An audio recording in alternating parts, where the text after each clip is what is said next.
ఓం నమో వెంకటేశాయ. September 25, 2025 ఈరోజు రేపటి దర్శనం చేసుకోవడానికి అంటే 26వ తేదీ దర్శనం చేసుకోవడానికి ఈరోజు టోటల్గా ఎస్ఎస్టీ టోకన్స్ 16,500 టోకన్స్ అయితే వదిలారండి.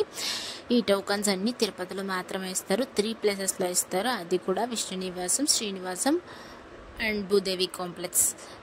అలానే ఎస్ఎస్టీ దర్శనం టైమింగ్ స్లాట్స్ చూస్తే ఉదయం 9 గంటల నుండి రాత్రి 10 గంటల లోపు దర్శనం టైమింగ్ స్లాట్స్ అనేది ఇచ్చారండి. మీరు ఈ టోకన్స్ తీసుకున్నప్పుడు ఖచ్చితంగా ఆధార్ కార్డ్ క్యారీ చేయండి. మీరు ఎంతమంది వెళ్తున్నారో అంతమంది తీసుకొని వెళ్ళాల్సిందే. 12 సంవత్సరాల లోపల పిల్లలు ఉన్న వాళ్ళైతే ఏం అవసరం లేదు. 12 పడినా కూడా మీరు తీసుకోవాల్సిందే టోకన్ అయితే అప్పుడైతే. అండ్ డీడీ టోకన్స్ రేపు దర్శనం చేసుకోవడానికి ఈరోజు అయితే 3,000 టోకన్స్ అయితే వదిలారు.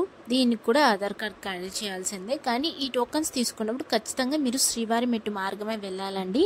అక్కడికి వెళ్ళాక 1200వ మెట్టు దగ్గర మీ టోకన్ అనేది స్కాన్ చేసుకోవాలి, లేకపోతే మీ టోకన్ అనేది వ్యాలిడ్ అవ్వదు. ఇంకా దీని దర్శనం టైమింగ్ స్లాట్స్ చూస్తే ఉదయం 11 గంటల నుండి రాత్రి 8 గంటల లోపు దర్శనాలు జరిగేలా టైమింగ్ స్లాట్స్ అనేటివి ఇచ్చారు ఈ డీడీ టోకన్స్ వాళ్ళకైతే.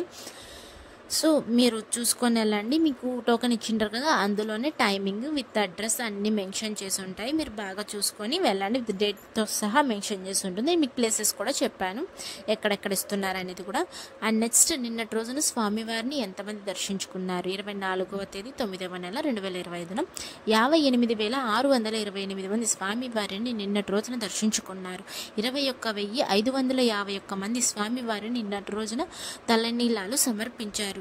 3,01,00,000 రూపాయలు హుండీలో స్వామివారికి భక్తులు కానుకలుగా సమర్పించారండి.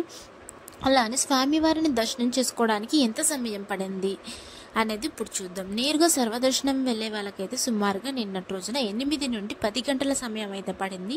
ఎస్ఎస్టీ మరియు డీడీ టోకన్ తీసుకొని వెళ్ళే వాళ్ళకైతే 3 నుండి 4 గంటల సమయం అయితే పడింది. ఎస్ఎస్టీకి డీడీకి డిఫరెన్స్ ఏంటంటే ఎస్ఎస్టీ టోకన్ తీసుకొని మీరు ఎలా అయినా వెళ్ళొచ్చు, ఏ స్కానింగ్ అవసరం లేదు. డీడీ టోకన్ తీసుకున్న మాత్రం ఖచ్చితంగా మీరు స్కాన్ చేసుకోవాలి. శ్రీవారి మెట్టు మార్గమే వెళ్ళాలి. 1200 మెట్టు దగ్గర మీ టోకన్ అనేది స్కాన్ చేసుకోవాలి. అప్పుడే మీ టోకన్ అనేది వ్యాలిడ్ అవుతుంది. దాని యొక్క డిఫరెన్స్ అంటే అదే అండి. మీకు ప్లేసెస్ కూడా చెప్పేశాను. ఇంకా 300 రూపాయల దర్శనం నిన్నటి రోజున స్వామివారిని దర్శించుకోవడానికి 2 నుండి 3 గంటల సమయం అయితే పడింది. ఇది కేవలం ఆన్లైన్లో మాత్రమే బుక్ చేసుకోవడానికి అయితే అవకాశం ఉంది. ఆఫ్లైన్లో అయితే బుక్ చేసుకోవడానికి కుదరదు. మీరు దూరం నుంచి వచ్చే వాళ్ళైతే టోకన్స్ తీసుకోవడానికి ఒకరోజు ముందే రావడానికి ట్రై చేయండి. ముందు రోజు టోకన్స్ తీసుకోవాలి కదా, మరుసటి రోజు దర్శనానికి అనేది వస్తుంది. మీరు మార్నింగ్ దిగినట్టయితే మీరు ఆఫ్టర్నూన్ నుంచి క్యూ లైన్ అనేది స్టార్ట్ అవుతుంది, తీసుకోవచ్చు అప్పుడైతే. Thank you for watching. Please like, share and subscribe my channel. అందరికీ ధన్యవాదాలు. ఓం నమో వెంకటేశాయ.